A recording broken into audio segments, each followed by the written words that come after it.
Alrighty. All right. Hi there, guys. My name is Andrew Taranta, and we're here to talk a little bit about some stocks. In particular, I made a video earlier this week, basically kind of announcing, to a certain degree, my full devotion to Trxc and my unfavoring or unfathoming optimism I have for this company and what it's going to do in the future. So what I thought I would do, because I was watching the other video and I was thinking to myself, this just simply doesn't say anything about Trxc. You don't even know what the company was, actually, as a matter of fact. That's how poorly I think I kind of described exactly what Trxc is. So let's just go through our Webull app here. And let's go over and kind of see exactly what we have here in terms of what the company is and, what industry it's in. So first things first, it's in two separate industries, medical equipment, supplies and distribution, and healthcare equipment and supplies, which are growing industries. I like being in healthcare right now. It's a great time to be in healthcare. So I think this is going to be a very large growing industry as people look to protect themselves from the future of this ever happening again. Because that's what we're going to think about after COVID, is we're going to say, how do we ensure that COVID doesn't happen again? And that's really what the next conversation is going to be. So getting ready for that conversation, we have to kind of imagine that if that becomes the voice of the lawmakers, right?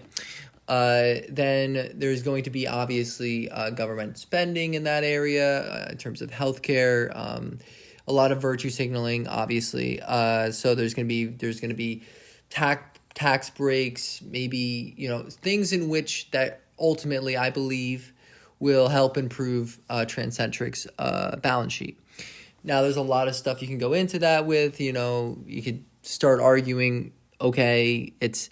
What if they go to a hospital and now the government's giving them such a great rate, or they're not making money, and there will be a situation, I'm sure, that if healthcare becomes the number one concern of America, which I think it will be, and how we prevent diseases, and I think not to say that this company has anything to do with that, because it doesn't, but the industry does.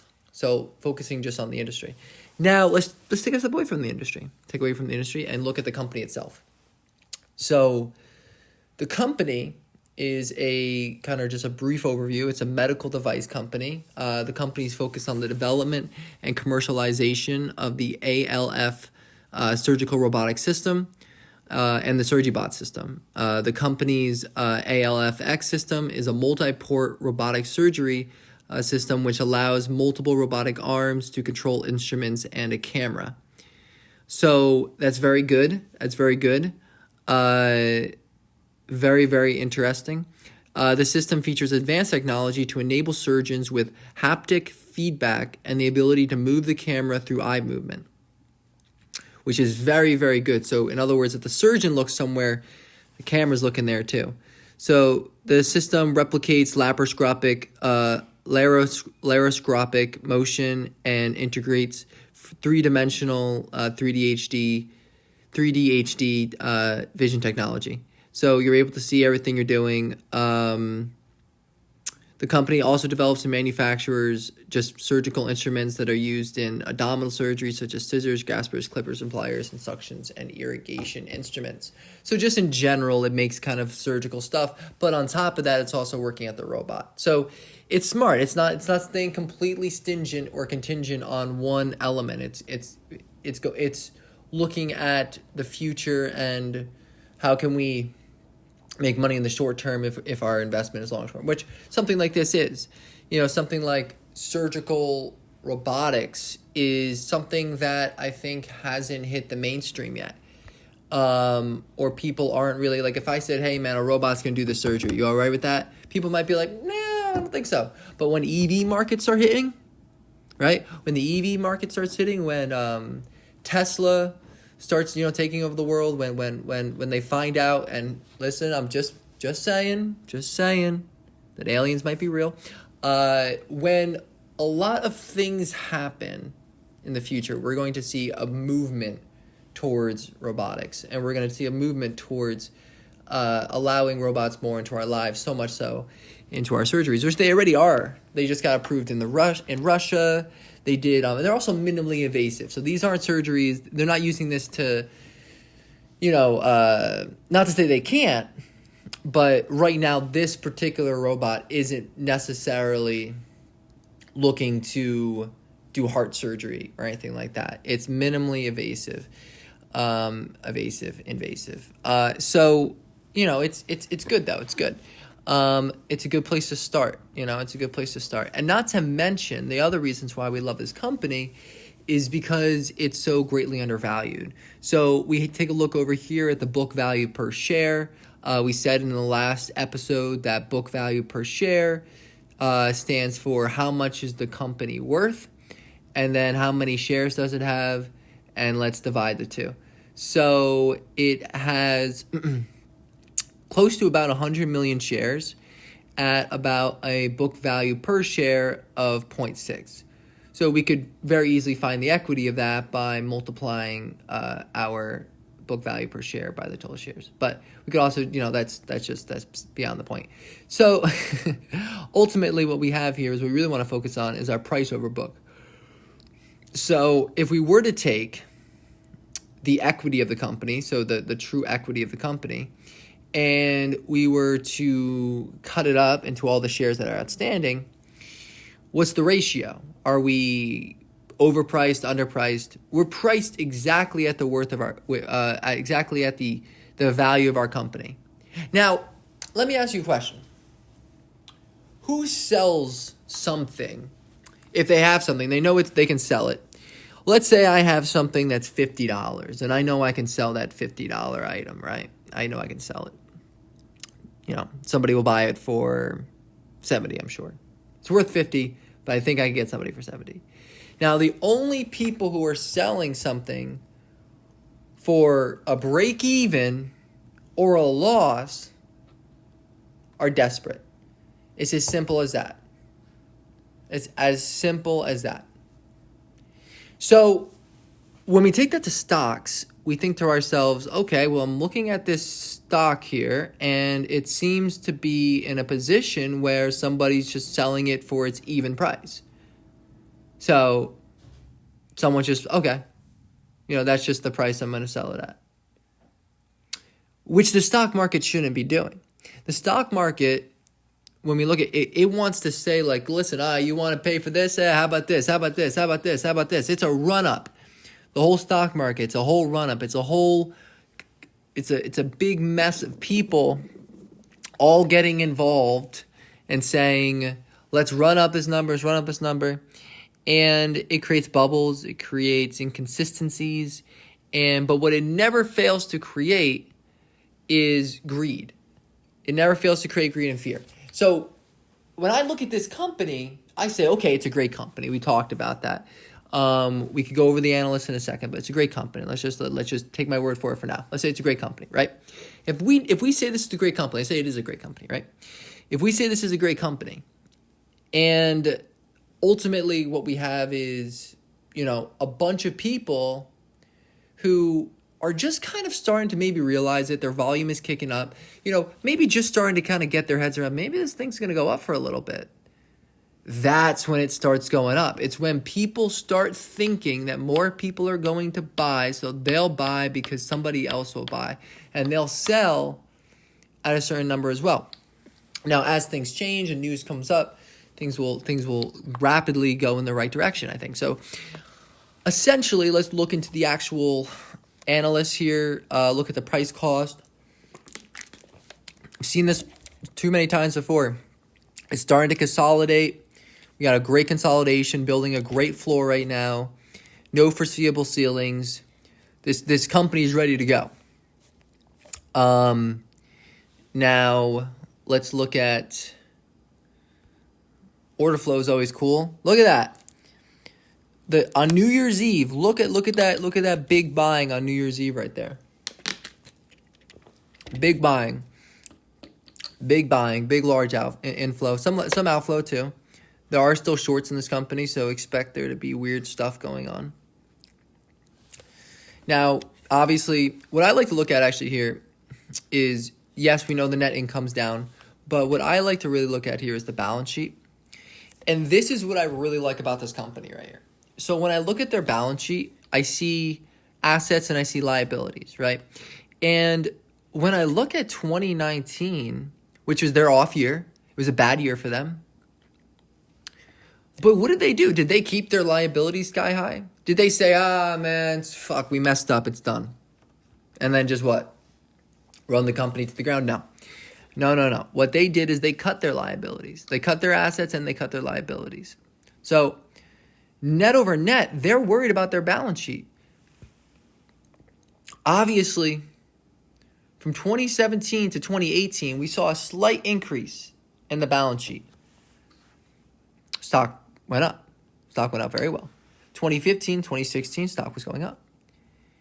Now, the overall trajectory of this balance sheet doesn't look like the overall trajectory of the stock. It's looking like maybe there was a little bit of an oversell.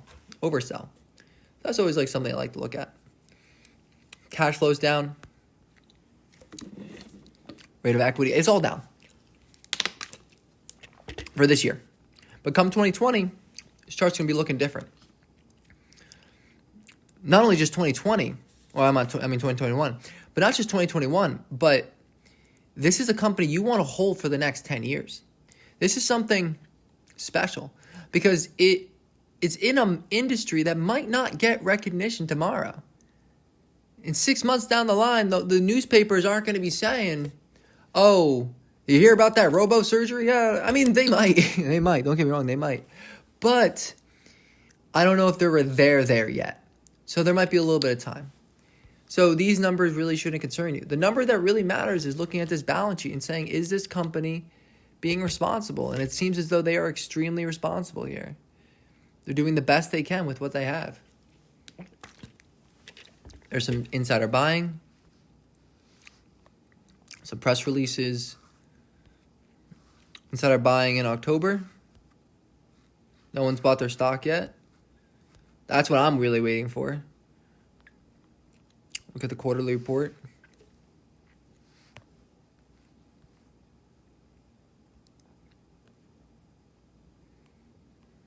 See what we got here. Revenue.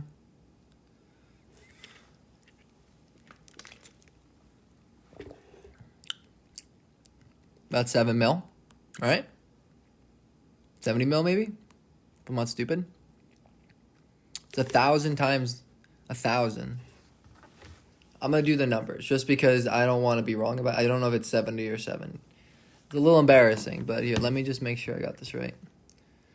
Times 7,845, all right.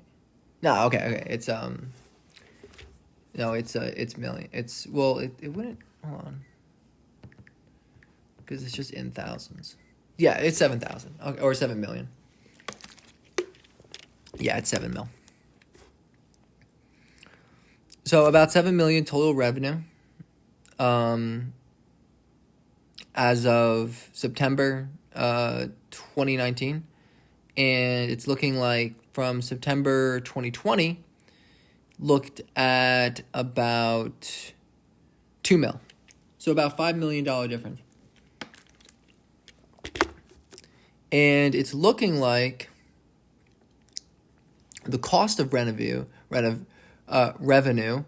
is still pretty high. So the cost of revenue is about $4,573.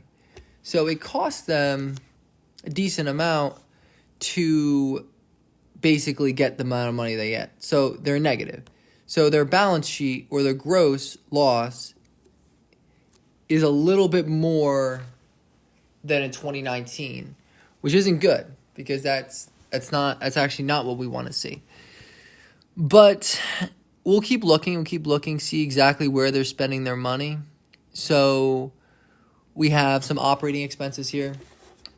They're sending at least about $12 million on research and development. They're $10 million in sales, $10 million in administrative. right? Yeah. And about amortization of intangible assets, about $7 million. Change in fair value of contingent consideration, about $1 million. Restructuring and other charges, about 85,000. And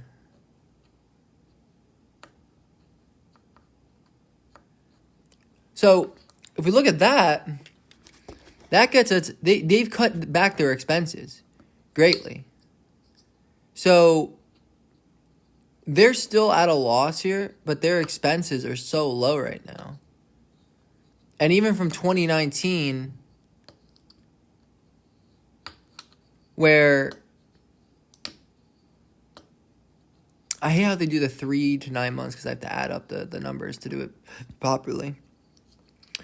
But yeah, net over net, it looks really, really good for their balance sheet. They're doing a very good job in terms of cutting back their spending when they really don't have a lot here to work with. Like 2020, 3 months ended at a gross loss of only 609, and that can almost right there, because that's about from 1,000 so from 2019 they lost about 1,500. So let's just say about like 800 there. So 800 minus, and that's like the gain they had on 2019 minus the 2,505 would put them at about an on-track course. That's an on-track course. So I'm not sure if you see what I'm doing here, but I have the gross loss in this column, and we know that in 3 months ended at 609 gross loss, and then 1422. So they did better in the month of 3 months ended by September 30th, but they obviously lost a little bit on the front end. So what you can see is a bit of a turn of fortune. So ultimately, that would mean that their gross loss puts them at, so if I have, let's say, 609, right? Well, let's just add the two. So it's the total debt, or the total loss for the 3 months, and the total loss was, let's see, 2005 was about 3.4 million, right? So then, if we know that's the total loss, then let's look at the 2020. And actually, no, wait, hold on. 2019 was actually much more than that. No? No. It was 14. Okay. And then we'll look at the 2020. I was looking at the line above. I was like, wait, what? Okay. Then 609 plus 2505. So net over net was a 3114. So about 3,000. Let's just say about 3,000, 3,100. So 3,100 well, not minus, but let's see what the other number was. I forgot. 14422 plus 2005. And then we subtract 3,100, which puts them at a plus of about 327,000 this year. Now, obviously, it took a very long time to get to. This is why nobody likes reading these charts. But it was definitely pretty interesting. Because with $327 dollars or 327,000, you have some opportunities to, look at paying down debts and being able to get things taken care of. So I see. So just more of a loss.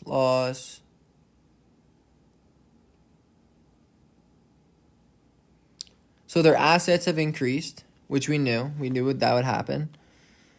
By a good amount. So their assets had grown, and the liabilities has shrunk. So that's really what matters right here. Right here, their assets, beyond that last part, their assets So forget about that. Don't forget about it. But, I mean, we knew that was like a little bit, but like now we can really look at everything here. So their assets have grown. So they have intellectual property, which has decreased. I've never seen that before. They got some long-term assets, and they're generating more cash. So they're in a great position. This is a great company. I'm very happy to see this. So about 80, because I was like, dude, these numbers aren't looking good. Because they're not. They're not great numbers. Because they're not a great company yet. Give them some time. Next quarter is going to be fantastic. So net over net, they basically grew in assets, and their total current liabilities also decreased by year over year, which was really, really good. And long-term liabilities also decreased. So they decreased some of their liabilities,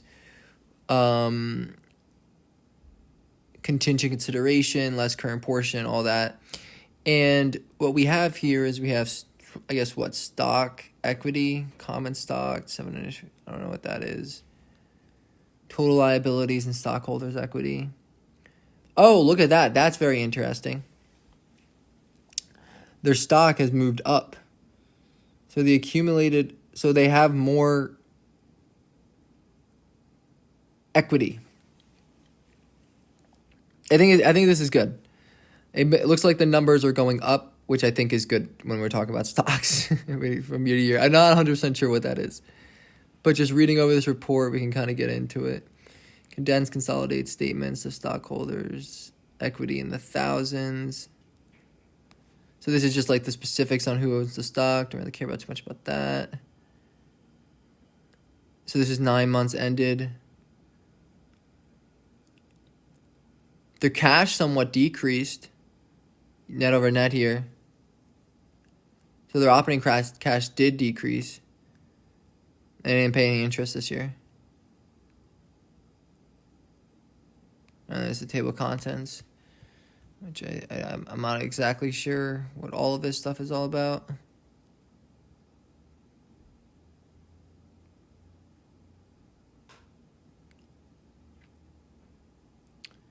Oh, how they got their liabilities down and what they did to... Okay, so it's basically, okay, hey, this is your balance sheet. Now explain what the fuck you did to get it there.